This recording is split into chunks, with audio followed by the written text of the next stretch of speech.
آفریدی آج اڈیالہ کے باہر موجود تھے اور ان کا کہنا تھا کہ اپنے بڑوں سے پوچھ کر آؤ، اگر آج بانی پی ٹی آئی سے ملاقات نہیں ہوگی تو حالات خراب ہو جائیں گے، اور اس وقت بھی غالباً شاید وہ اڈیالہ جیل کے باہر ہی ہیں. کیا کہیں گے؟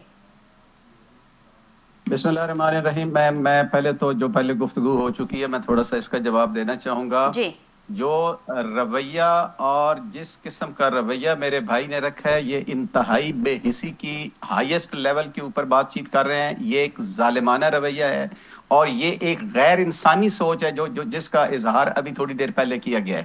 میں بڑے صبر سے سن رہا تھا. بات سمپل سی ہے، کیا اس ملک میں بیماری صرف وہ پلیٹلیٹس گرے تو بیماری ہے؟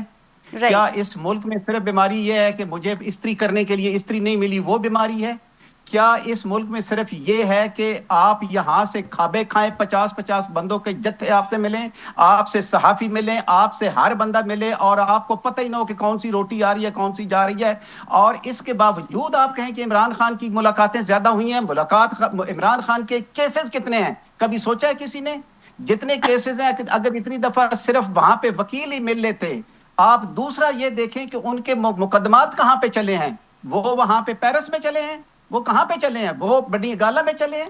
وہ چلے ہیں اڈیالہ جیل کے اندر. تو اڈیالہ جیل کے اندر جب وہاں پہ سارے کو ایکیوزڈ فیملی جو 2-4 بندے وہاں پہ جاتے تھے اس کو ایک ملاقات سمجھتے ہیں.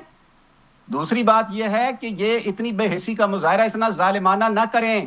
یہ آلریڈی بہت لمٹ کراس کر چکے ہیں، میں آپ کو یقین سے کہہ سکتا ہوں. اور جن کے پیچھے یہ چھپ رہے ہیں نا، یہ جو انہوں نے ایک وتیرہ بنایا ہوا ہے کہ جو بھی وار کرنا ہے پاکستانی عوام کے خلاف، سیاستدانوں کے خلاف، عمران خان کے ساتھ کسی کے خلاف چپ کیا کرنا ہے. کہیں آج یہ کہیں کہ ہم نے چوری کیا تھا، ہم آج چوری واپس جو ہے چوری کے ہم سامنے واپس آتے ہیں. یہ عوام ان کو بتا دیں گے کہ ان کی حیثیت کیا ہے سیاسی اس پاکستان کے اندر.